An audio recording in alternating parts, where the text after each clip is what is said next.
potential husband and another woman come into the bar, y'all. What they say? Yes, right? But right next to me. What's your opinion, lover? Do you believe that it's important to be friends with your romantic partner? I believe it is important. Welcome to another Lovers Chit Chat. In today's Chit Chat, I want to talk about the importance of being friends with your partner while we beat my face for some content that I'm going to shoot later. My shadow palette for today, this is from Wet n Wild in the shade Sundays. It's one of their 5-pan palettes, so the burnt orange and the peachy orange. So back to our Lover's Lane topic. So I've mentioned this several times before when I have talked to you guys about my dating history, my dating rap sheet, if you will, and the troubles that I have fallen into, and it all mainly comes back to I was having all these issues with the men that I was dealing with because they were not my friend. They did not look at me as their friend. They looked at me as their romantic partner, their lover, their whatever, their girlfriend, whatever. It was never, oh, Charity's my friend, so let me handle her with friend gloves. The reason why I feel it's so important to be friends with your romantic partner comes down to a theory that I have. So check my theory. So I feel that, when you have just a regular platonic friend, male or female, same sex or opposites, I tend to handle them differently. If I have a problem with them, I come at them in a direct, comforting way, because at the end of the day, after I have said what I need to say, I still want us to be friends. I still want them to respect me. I still want them to know that I respect them and care about them. So because of that, I'm not name calling.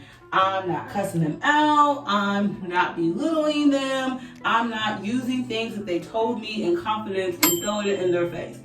Because what is that going to get me? That I feel like when you have to resort to belittling someone to get your point across, you are in essence killing the trust that y'all created. So like, for example, you and I, if I tell you something in confidence and then you get mad at me about whatever, so you want to confront me, and then you turn around and throw whatever it was I told you that I'm embarrassed about, you throw it in my face, our trust is dead. And we're probably not going to be friends anymore after that.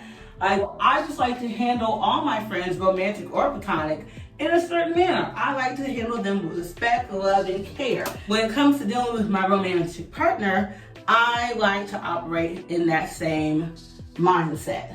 And unfortunately for me, the men that I choose to pick, they do not share that same sentiment that I do. Unfortunately, there have been some men in my life that do share the same sentiment that I do, and those have been the ones that I have gotten along with the best.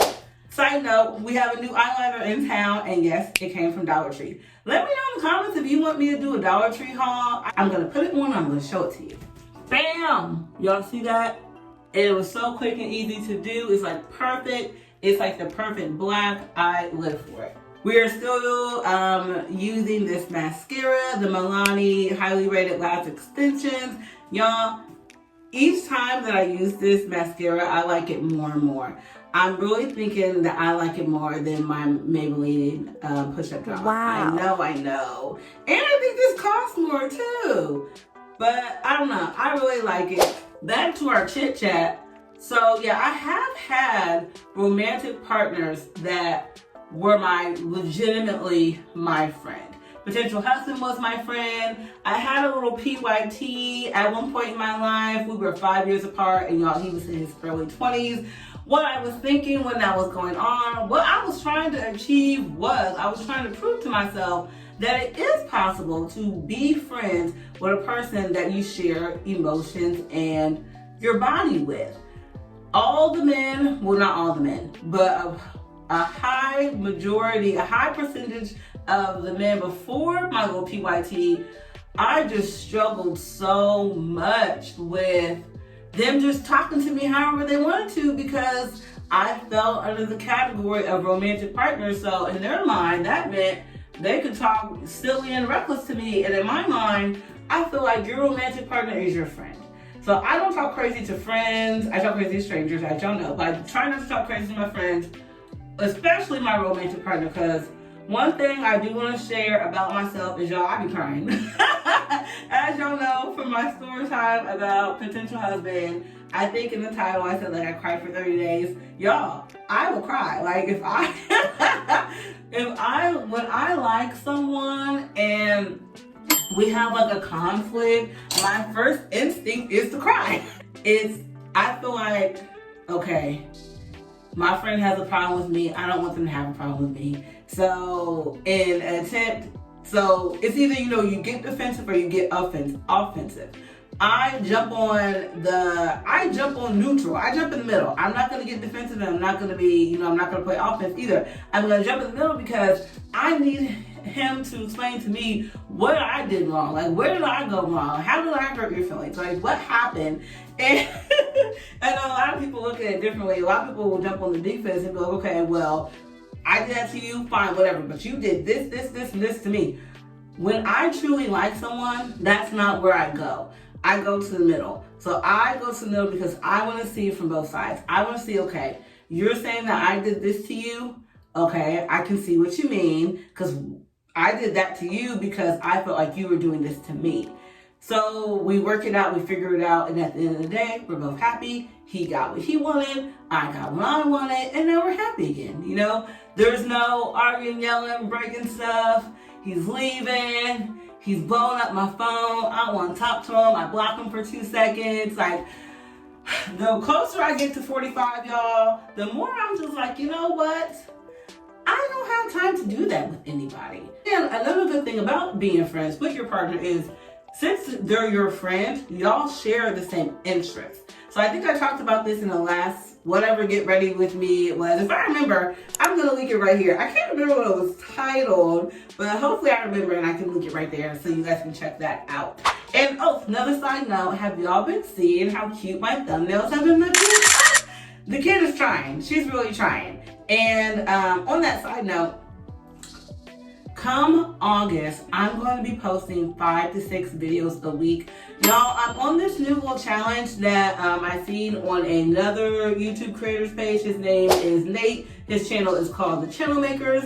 And basically the crux of his channel, the essence of it, is help other aspiring YouTube creators go full-time in YouTube. And he does offer a program called like Project 24, and that just surrounds going full-time on YouTube in 2 years. So the video that I watched was how to make $4,000 within in a year's time. So I'm thinking, okay, by next August, making $4,000 and making videos with us, that is amazing. Like, that blows my mind. Because as you know, I'm slowly growing. We talked about this in my last video.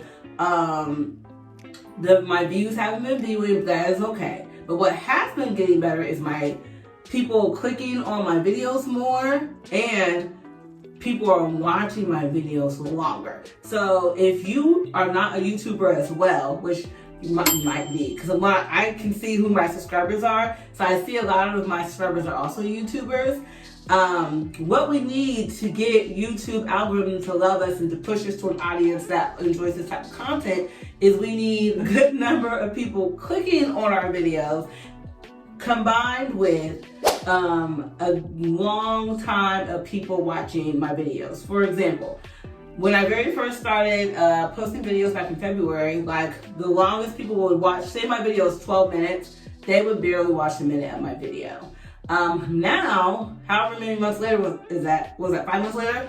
Now, people are watching, say, as you guys know, my Get Ready With Me, these kinds of videos are quite long, like almost an hour long, like 45 minutes long.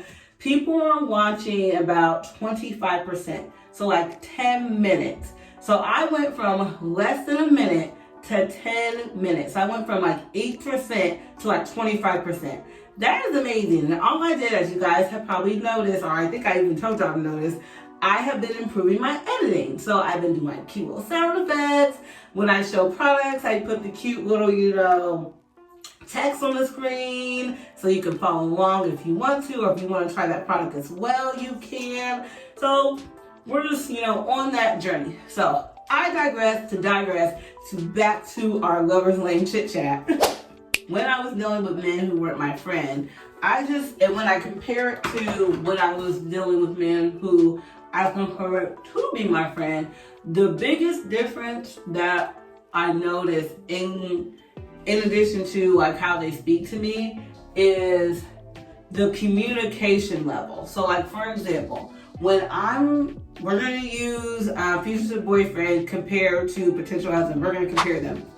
When it came to, so future boyfriend and his amount of transparency and honesty and communication about his life that he gave me, when I compare it and look at it to potential husband told me a lot more. And I think it was because he looked at me as his friend and he felt safe and trusted me with that type of information. When it came to future boyfriend, y'all, now I know why he wasn't telling me nothing, because dude was on the run. If I was on the run, I probably wouldn't tell anybody anything either. Today is a foundation day. Excuse my bottle. This is the Maybelline Matte and Poreless in the shade 335 Classic Tan. Know in the comments below how you feel about dealing with someone that you don't have like a friendship relationship with. Like y'all don't have similar hobbies, you live like separate lives. Like a good example that I can think of for a relationship that I think is not well balanced. You are a Love is Blind fan from Netflix. Like as you guys know, I love everything marriage. I love everything relationships. So of course I love Love is Blind. So hopefully, I think it was what season was it? It was either season 2 or 3 with Ayana and Jared. Now, I know a lot of people were calling Ayana his second choice. I don't feel like she was his second choice because of the situation. If you really think about it, we're all somebody's second, third, fourth, fifth, sixth, eighth choice, honestly. Because when you're dating in life, the person you're dealing with 9 times out of 10, whether you know it or not, is dealing with someone else. Just like it just so happens to be like when I'm dealing with someone, they know up front, like Charity is potentially dealing with someone else. I may not be, but that door is open for me to deal with other people. So I don't really care about people calling her second choice. I don't feel like she was because of how that thing was set up. So with them, I felt like they shouldn't have gotten married, not because of her being the second choice, which I don't think she was. I think they should have gotten married because of their lifestyles. They did not live similar lifestyles. Like, although Jared felt like he was ready to be married or whatever, you should not marry or be with someone who, if you're a party person, I'm a party person. I'm a party till I die. I was never entangle myself with a man that is a quote-unquote homebody, because I'm a homebody as well. But I'm also going to shake this thing where it needs to be shaken. I would never hitch my wagon to a man that doesn't like that lifestyle, that says I don't like people. I find people who say they don't like people are people who people don't like. Like, that's how I feel about that. It's not that you don't like people, it's that people don't like you because you're weird. Like, all the people that I have encountered that make that statement talking about they don't like people, no, honey, people don't like you. You need to examine why don't people like you, and it's usually because they're self-centered. The people that I have encountered who tell me stuff like that are self-centered and think more highly of themselves and don't do a lot of self-reflection. Self-reflection is the best thing ever. Being self-aware is the most beautiful thing in the world. I am super self-aware. I have my shallow moments. I have my moments of selfishness. That's why I didn't have any children yet, because I knew I was selfish, and I was like, you know what? My money's for me, honey. I don't have enough money for these kids, child. Although, you know, the daddy is supposed to help, but what if you leave me, y'all? Then what are we gonna do? It's just gonna be me and them kids. So we have to take that into consideration. All right, lover, our concealer is on and it is drying down and getting tacky, so you know what time it is. It's story time intermission. Yay! All right, so for today's story time, I want to tell the story of how I ran into a potential husband on a date, y'all. And this fits with today's topic because had he and I not have been communicating like clearly and concisely, like direct words, I probably still would have had the same reaction. He probably, his reaction was a little bit, but you be the judge. You let me know. Let me know how you reacted. When I told my bestie how this happened, she said she would have turned up. So anyways, okay, so here's the scene. So as you guys know, if you do not know the story about me and potential husband, check out this video right here. This is the same video that I think I talked about a moment ago, me crying for 30 days. Because y'all, I was like mourning the loss of my friend. Honestly, that's why I cried for 30 days. So anyways, so he and I, we met, give you a quick little context. He and I met, we met on a dating app. We had very clear and understood boundaries. We both knew each other's goals and desires and aspirations when it came to life, when it came to relationships. So because of that, because of everything was so clear and everything was on the table, he knew what he could do and he knew what he could not do. And things that he could do was just about anything.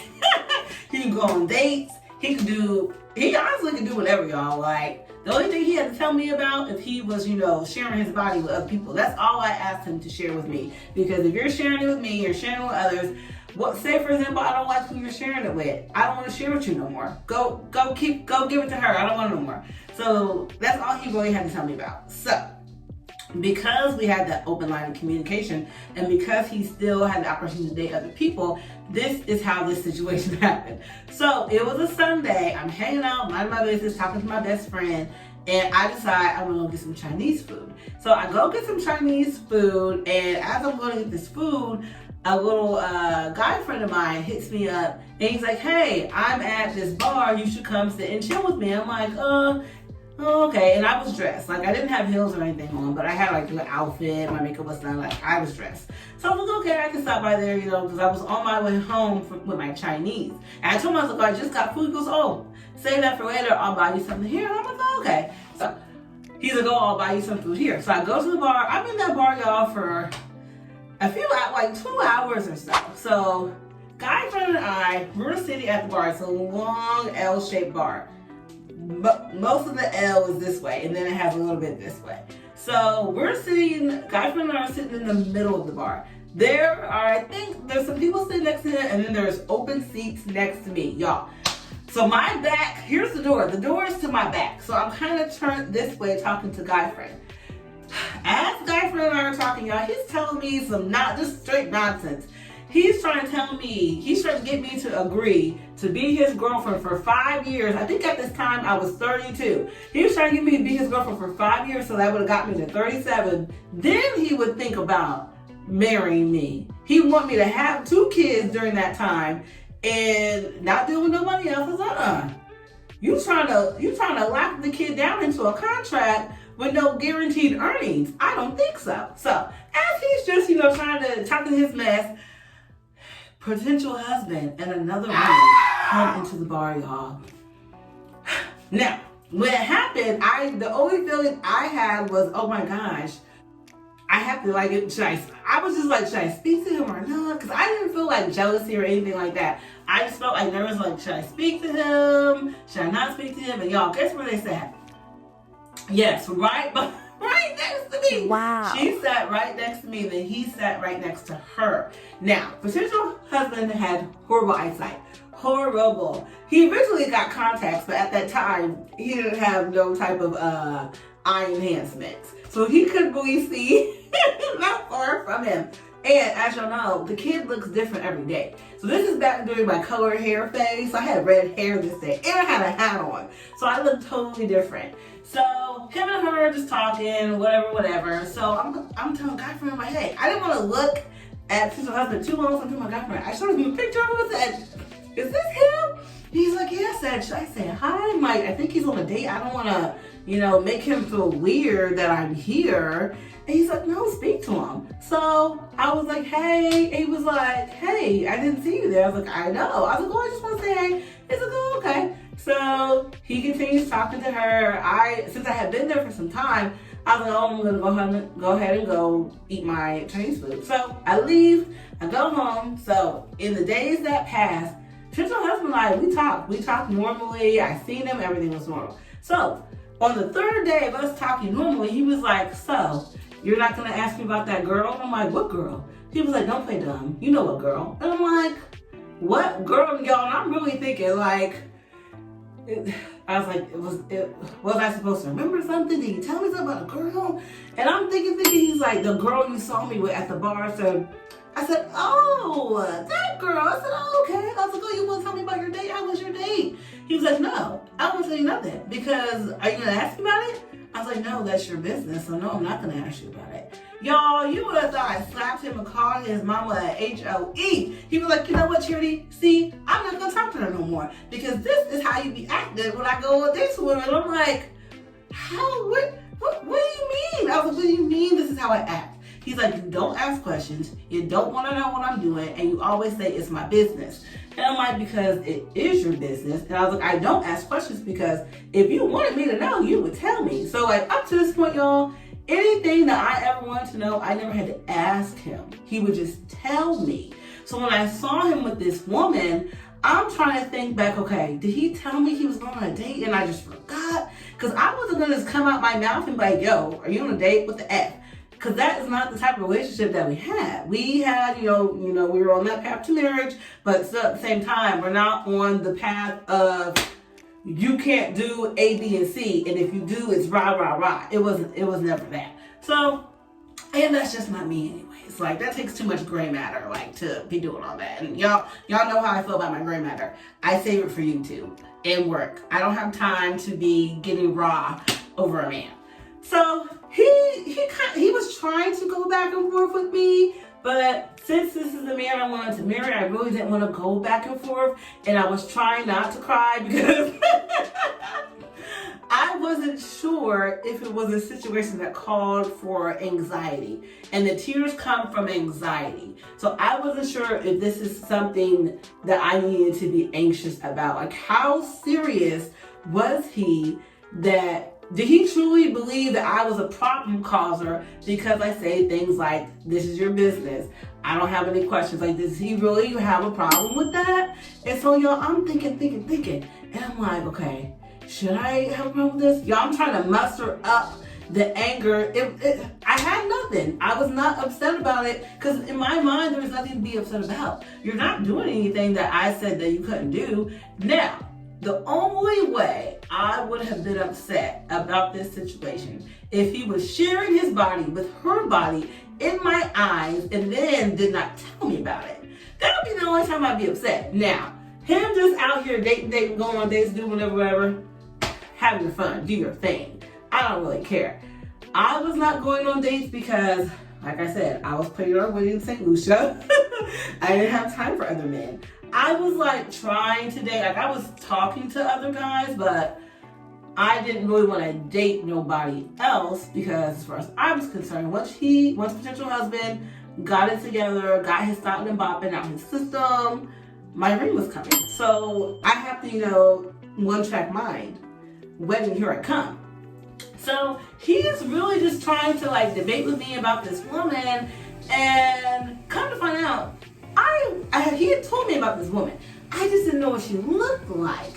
She was a woman that he had met at his barber shop, and he's the kind of guy that wants to be friends with everybody. All the women. He wants all the women to be his friend. He's one of those. So I thought nothing of it, that he had made himself a new little woman friend. Like, have fun. And I didn't talk to her, but she sounded nice. So he was like, you know what, Sherry? Since you don't have a problem, I have a problem with that. So I'm gonna stop talking to her, y'all. This is like the third or fourth time that he had cut off a woman because he claimed that I had a problem with her. So because I did not have a problem, he had a problem that I didn't have a problem. But that all comes down to, if we did not have like that foundation of being friends, ain't no telling what would have happened, y'all. I know how I would have responded, how I normally respond. This is how I respond. Ain't no telling how you would respond. But since and also too, the type of people that we are, we're calm, level-headed, logical people. So that was one situation. I ran into him on that date, and it was just like, say we went like downhill from there, but it just became more like me giving, which at the time I didn't really have a problem with because that's the person I loved. I told you I almost jumped up the window, was almost in love with this man. I'll tell you why the kid did not jump up the window. So after I ran into him on this date, later that month, we were at Fridays. This is how he ruined Fridays for me. We're at Fridays, and this is two stories in one. We're at Fridays, and we're sitting across the table from each other. The waiter and I are kikiing about barbecue sauce and macaroni and cheese. And potential husband looks me, and I don't even know what provoked. Oh, well, yeah. Prior to us coming into Fridays, he had made a statement, said that he did not trust me anymore, and he something else. And it was all because I had shared with him that I was going on a date with somebody else. And when he told me he didn't trust me no more, the kid was confused. Cause how don't you trust me? And you're going on date after date after date after date, and the kid wants to go on one date, and you don't trust me now? So I'm like confused. I'm trying not to cry because I'm in Fridays. And he looks me in my face and says, okay, that's fine. I'm going to go back to my hometown, get me a new chick, and bring her here, and I'm going to marry her. I said, you're going to do what? And as I've told y'all before, I can turn my emotions off quickly. Like, when he had said some slick stuff to me before, I had turned my emotions off. So when he said he's going to get him a whole new one because he couldn't trust me, emotions off. Everything canceled, turn the lights off. It was all done. Y'all was ready to go. I had that waiter pack up my food. I don't even eat leftovers. I was like, pack up my food, I'm ready to go. So we drive back to my house, and I'm waiting for him to get out and go home. Because as far as I'm concerned, it's a wrap, homie. Go get that new chick. Like, go be with her. And he wasn't like hypey or anything. He was, very, very much normal and neutral.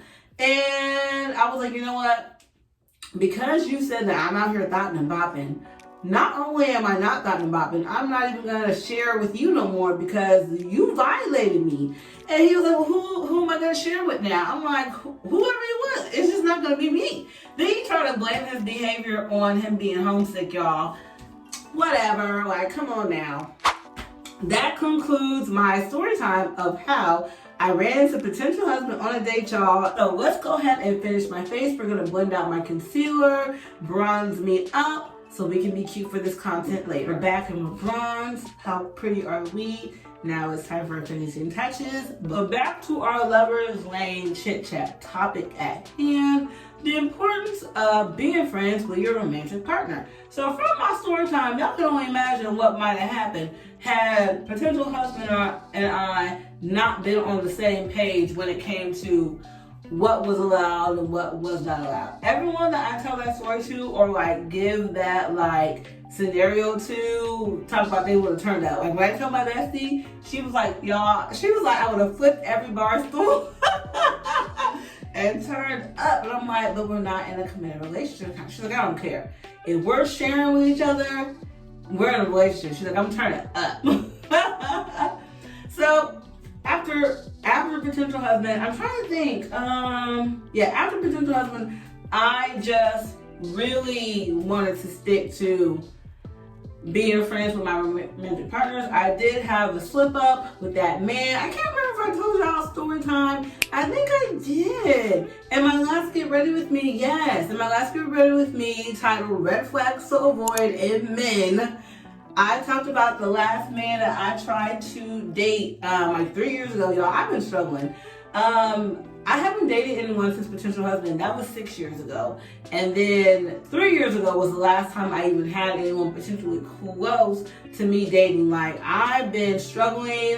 When I've been watching my little Christian YouTube videos, they tell me I'm in my hiding phase, that Jesus is hiding me until my husband comes and gets me. But y'all, it's been a minute. Where he at? Like, is he still in utero? Like, he needs to come home. Because the time is ticking. I'm basically 45. Like, I know I jokingly say I'm going to be 40 with newborns, but y'all, I'm 38 this year. 40 is not that far away. But when I think about it, it really is possible, because if I meet him this year, for example, we meet this year, right? I'll be 38. He has to marry me by next year, before, like, around the time I turn like 39. So we have to actually meet right now. So we meet right now. The kid turns 39. He marries me by the time I turn 39. So then we got to be married for a year. Well, I like to be married for a year. Then on our 1 year anniversary, the kid has to get pregnant. So I'm pregnant at 40. You know, kids cook for 10 months. That I cook them, they pop out in July. Right, well, a little bit before I turn 41. So I'm going to be 40 with newborns. Newborn twins at that. Like, Lord have mercy. But that's the only way it's going to happen, because some years ago, my very first time, I went to New Orleans, Louisiana. If you have seen my video where I was sharing like outfits from New Orleans, I'll pin it here if you want to check it out. I'm pretty sure I talked about this experience. My sister and I, and my friend that I went with at the time, we are all into like mediums and psychics and things of that nature. You know, New Orleans is known for like their roots and like the Haitian culture, and with that comes like the practice of voodoo and whatever. So while we're on Bourbon Street, we ran across this woman. Her name was Fox, and she was reading palms, reading cards, and things of that nature. So Fox told me that my husband is a man that I already know, have already had a past, a history with. He is fixing himself, and once he is ready, he gonna come back for me. Y'all, that was what was that? 6 years. So this, actually, she told me this the year after potential husband left my behind. So my sister's like, oh, it has to be him, because he's really the only one that I would take back.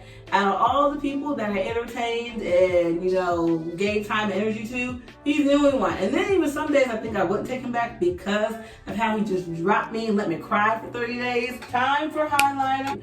This is from Wet n Wild. This is in the shade Precious Petals. That's it for today. The vanilla, the warm vanilla sugar. Y'all, I love this one. This is some body oil that I'm more to a scent that Kim Kardashian makes. I hope you enjoy getting ready with me just as much as I enjoy getting ready with you. Be sure to give this video a thumbs up if you did. And if you're not subscribed, go ahead and subscribe to my channel. And make sure you hit that bell to turn on your post notifications so you are notified every time I upload. And be sure to check out this next video because YouTube picked it just for you. See you there.